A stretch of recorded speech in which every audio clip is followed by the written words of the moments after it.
Hello and welcome to Property Matters, our election special. Today we're going to welcome two people who are property professionals, both from the legal point of view and the taxation point of view, to give their views on what they've been disappointed about leading up to the election and what their hopes and aspirations are for after the election. So I'm going to say welcome to Andy Wood, Director, Barrister and Tax Advisor for Mosaic Chambers. Welcome to you, Andy. Hi there. And Chris Barry, Business Development Director for Thomas Legal. Welcome to you. Thank you for having me. Okay, gents. Well, I think probably the easiest way to start off is Chris. Myself, somebody who's been in property for many, many years, seen a lot of potential new legislation been proposed, put before Parliament, and suddenly disappeared. And I'm at a total loss now of understanding what's actually gone through before this election and what hasn't. And that's in terms of the renters' reforms and, of course, the leasehold reforms. Fill us in, please do. Leasehold and Freehold Reform Act was rushed through within the Tory government, and the implementation timescales are set to be 2025, 26. But of course, all that can change if or when Labour get in. I think you're right. When 4th of July. Yeah. So nothing has actually been set in stone then now. There's no part of the legislation that's actually law now. Is that right? Yeah. So it's made law. It's just the implementation timescales take some time. So by the time it actually comes to fruition, obviously it could get overruled or changed over the course of the next year or two, leaving leaseholders and freeholders in limbo, really. Well, I think that's one of the huge issues that we've suffered over these last 2 or 3 years in particular. We've had the government bring in various things. Going back about what about this insulation of properties for landlords, saying you must insulate to a certain level to achieve a certain certification, and then a lot of people sold their properties because they realised that a lot of these old Victorian properties couldn't be converted. They'd never meet the legislation. And then, of course, Mr. Sunak just changed his mind and dropped it all after a lot of people had sold their portfolios at a loss. And I presume then, Andy, that those losses, would they be tax relievable? Or Well, there would be capital loss, assuming that they're property investors and not developers. They would be capital losses. Problem with capital losses is they're not massively flexible. You can only offset them against current year gains or carry them forward against future gains. But they would be allowable against the capital gains. But again, so many people, it occurs to me that so many people went into buy to let because it was a relatively easy and stress-free way of enhancing your pension opportunities, really. I know you can't use property as a pension vehicle, as it were, but it's nothing to stop you making it part of your pension income. No, absolutely not, no. So I just find it very disappointing, it must be, for a lot of people who've been sort of effectively forced out of this situation as a small investor by the government's actions so far. Do you agree with that, Andy? I do. I think you can almost go back to, it'd be about 2012 when I think it was George Osborne was the Chancellor at the time, and it seems that the government around that time saw bricks and mortar as an untapped reserve when it comes to tax. So around that time, we see stamp duty, land tax rates becoming, much more abstract, and the rates going up. You see things like non-resident capital gains tax.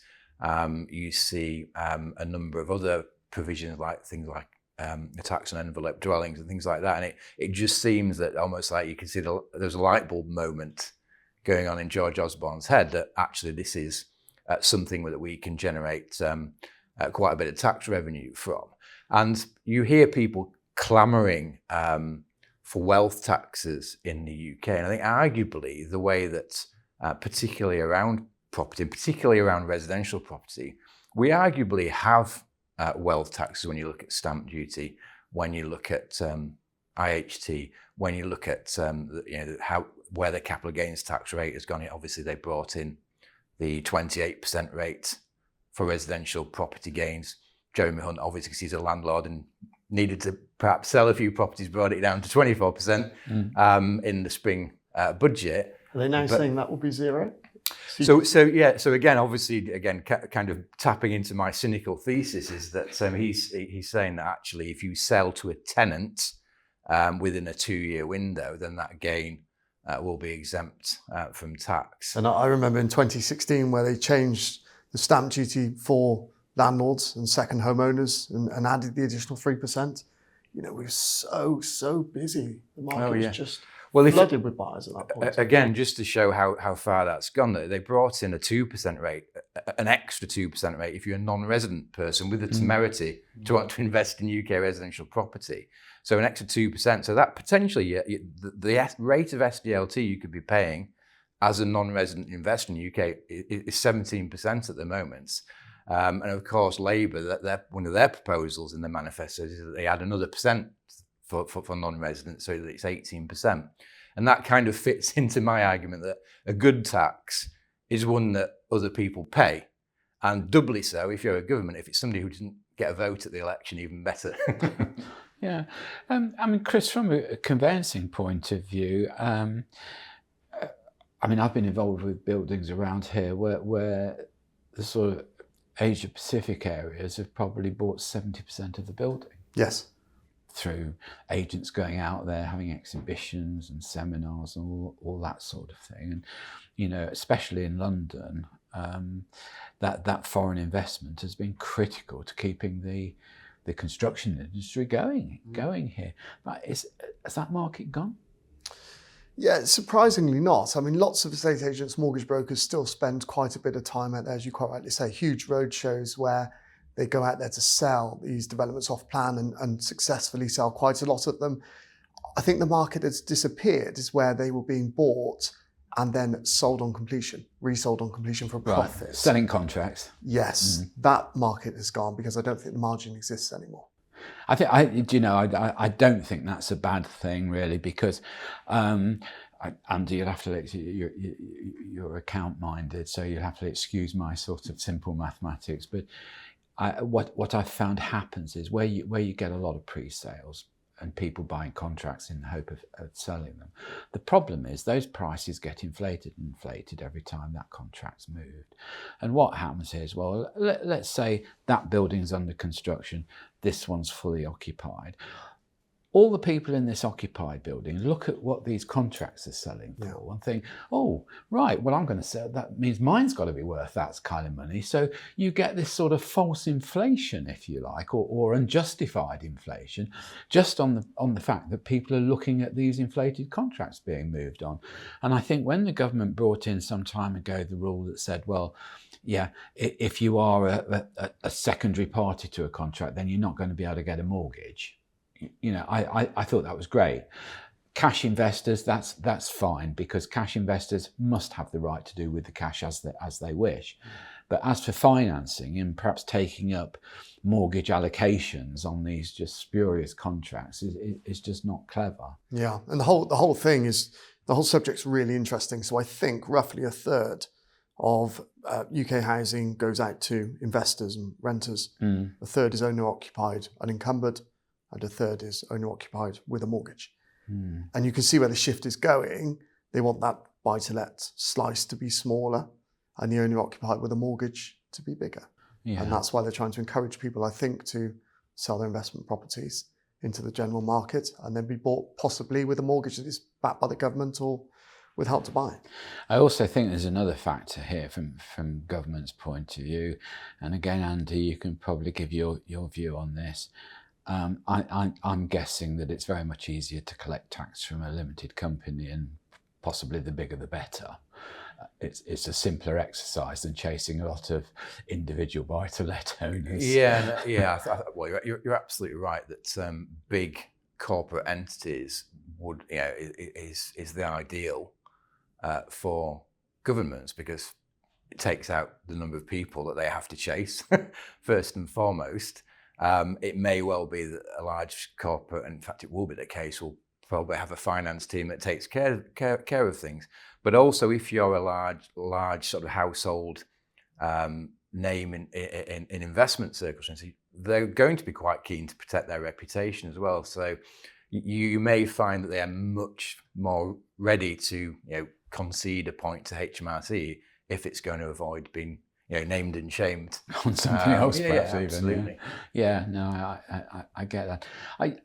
What are you finding with your firm doing conveyancing? What are you finding is the biggest hiccup for the smaller investor at the moment? What's the thing that's slowing the market down and making these completion dates so far in the future? I mean, I was reading somewhere the other day, you're lucky to get completions within 6 months now. Yeah, quite right. That's exactly what it is. 150 days is the average right now. Splitting hairs with you. It wasn't that 10 years ago, 15, 20 no, years it wasn't at all. No. I think most people investing, small investors, early investors, are investing at the lower property values. And of course, first-time buyers are buying at lower property values. Most lower property value properties are leasehold. So of course, that's where the biggest issue lies, is the fact that buying a leasehold property at the moment in a building that is over 5 stories or 11 metres is an absolute nightmare.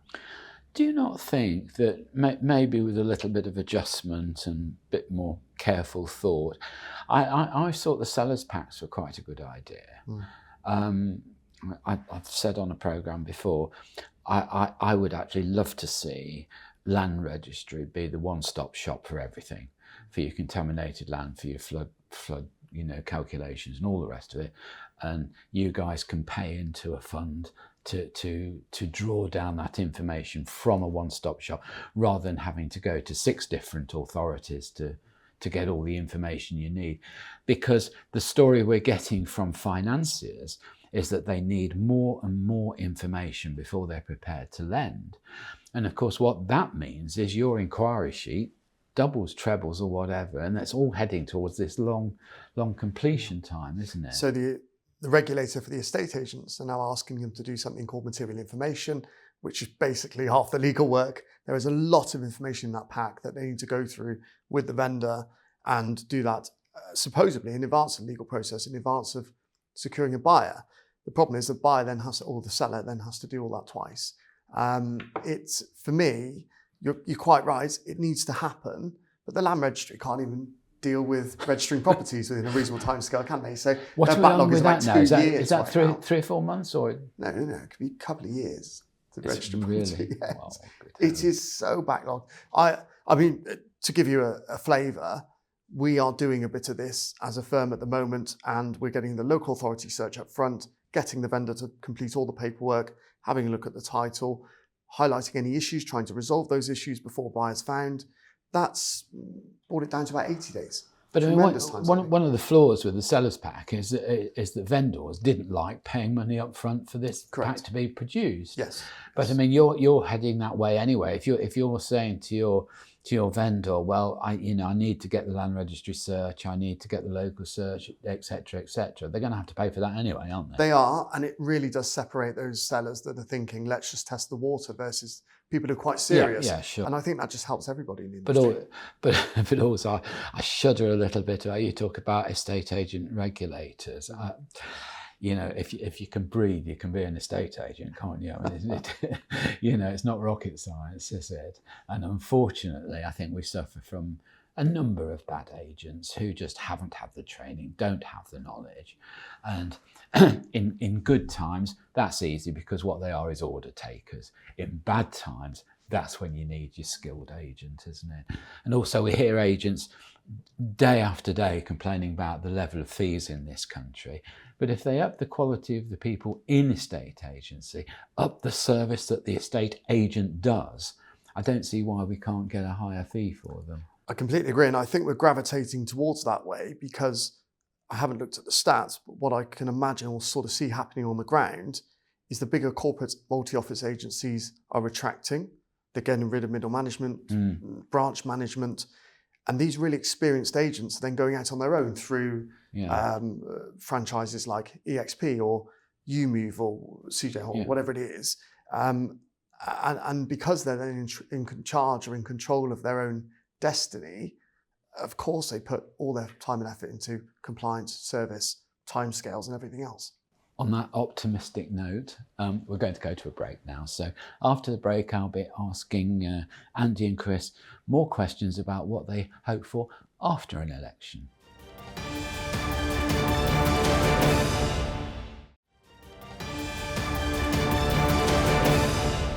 Hello and welcome back to our election special. I'm Stephen Galpin and I'm joined by Andy Wood and Chris Barry. Welcome back, guys. Thank you.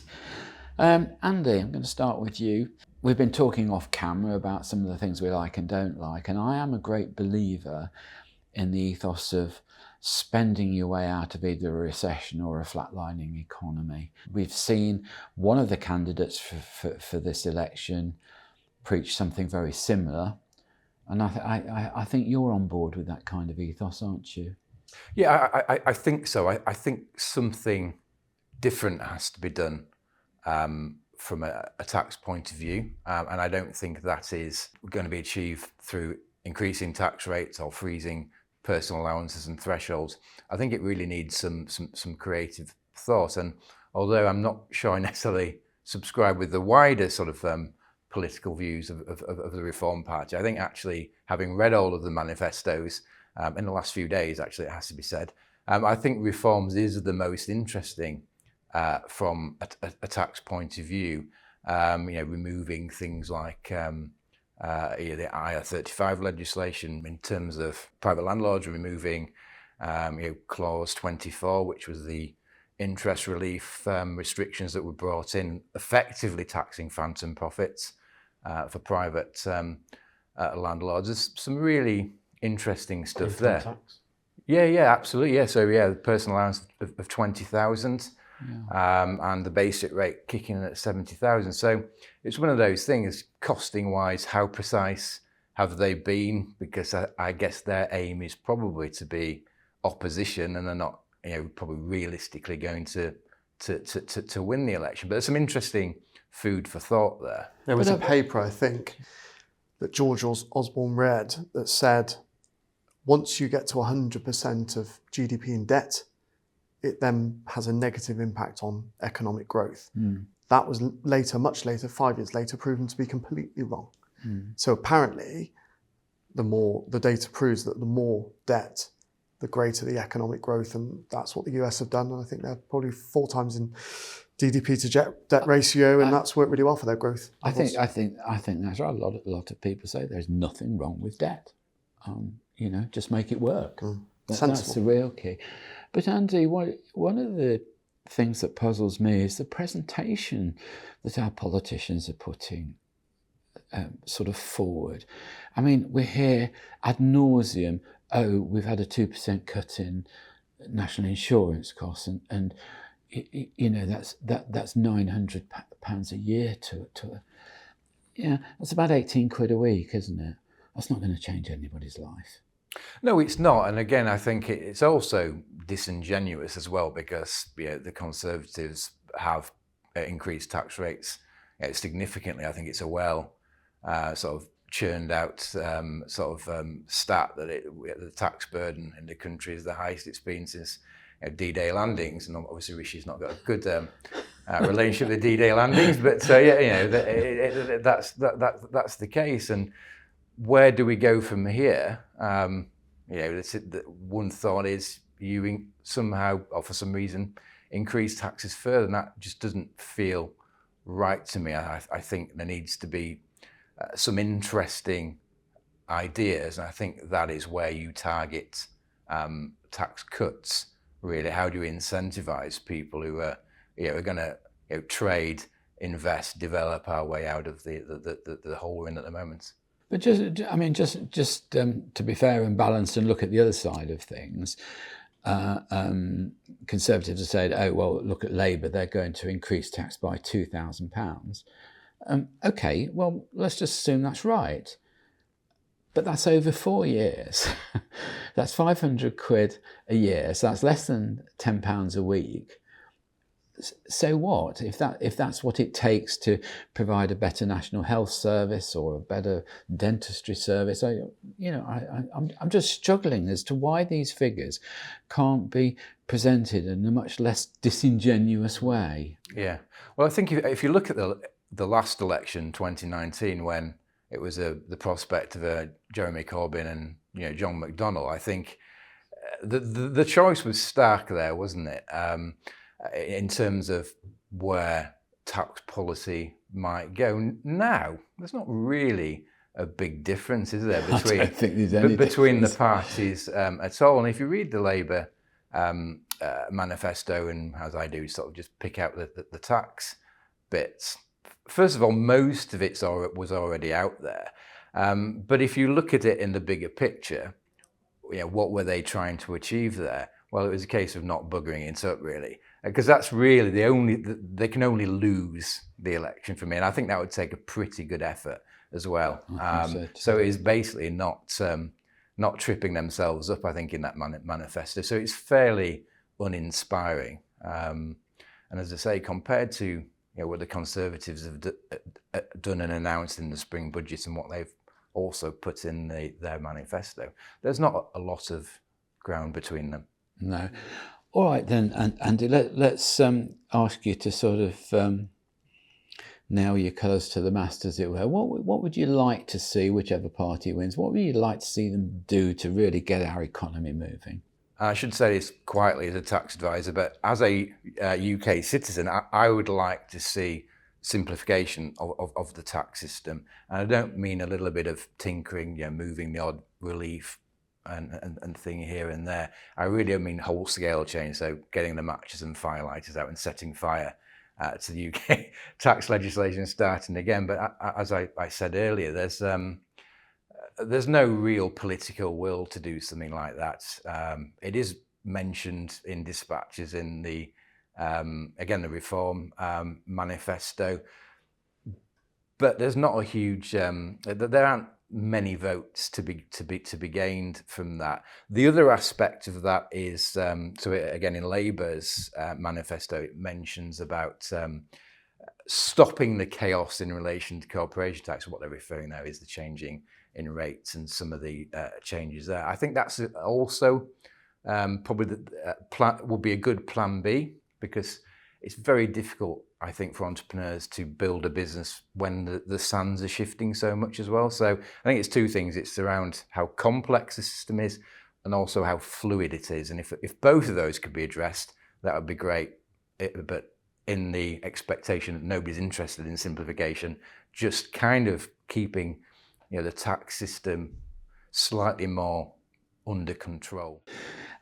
Chris, coming on to property conveyancing and your contact with both buyers and sellers and investors, what would you like to see, first of all, to encourage more investment in property, and then secondly, to perhaps make that investment easier? Yeah, I think we're actively discouraging people to invest in property, aren't we? That's the issue. Yeah. I would describe both the two main parties' manifestos as really boring. It's just, there's just nothing in there that's going to really light a match under this. Building 1.5 million homes in 5 years. Well, you could make him Prime Minister. Yeah, I think so, I think we shall. Building 1.5 million homes in 5 years isn't going to change anything. If they're anticipating that's going to bring house prices down and closer to the right amount of multiples per annual income, no, it's not. Of course it's not. The demand far outweighs that. We've got a real issue with inflation, and the Tories will say, oh, look how well it's come down and everything else. It's not. It hasn't. We've got a wage inflation problem. We've got a housing inflation problem. And once this inflation bottoms out at a figure, not quite where they said it would be, but near where it's going to be, it will go back up again. And the problem with that is, of course, it's devaluing the currency. So my view is, if we're measuring a property value against the pound, I think house prices will double in 10 years. So people are going to say, well, I can't afford a house now. I've got no chance of affording it in the future, have I? So we need to, I don't think we've got a stock issue right now. So over the course of last year, properties have been coming to market through deaths, divorces, and everything else, people that are forced to move. The estate agents haven't been able to sell them because the demand wasn't there, because interest rates were so uncertain, people just didn't want to commit. Now we're in a position where people are assuming Labour are going to get in. The markets are fairly stable, so people are coming back now, the buyers are coming back, and we're getting a fairly even market where we have an equal amount of buyers and sellers in most parts of certainly the south of England that we see. So that's great, but it doesn't solve the issue of, I'm a first-time buyer, I've got my first job, how do I get on the housing ladder? That will only get harder. And there is nothing either side, I think, that helps that. Help to Buy to me is risky.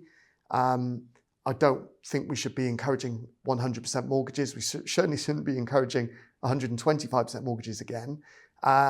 In Australia, for example, they gave everybody money to build their own house. There needs to be something maverick, different, unique that's going to just really spark them, and that isn't it. There is the Conservatives in their manifesto have got out the electrodes and have resurrected the first-time buyer's relief for SDLT purposes. But again, I think my cynical mind is all that does is just increases the prices that people are asking for them by. The easier thing would be to put stamp duty onto the seller rather than the buyer. And that way they'd still get their income, but it wouldn't be forcing young people to have to try and borrow the money, perhaps from mum and dad, to fund the stamp duty. But there we are. Well, look, thank you both very much for coming in today. That's Andy Wood, Director and Barrister and Tax Advisor at Mosaic Chambers. My pleasure. Thank you so much for coming in. And Chris Barry, Business Development Director at Thomas Legal. Thank you so much for coming in. I'm sure your knowledge has been of great use to our viewers and much appreciated. Thank you. I'm Stephen Galpin. Join me next time on Property Matters Election Special.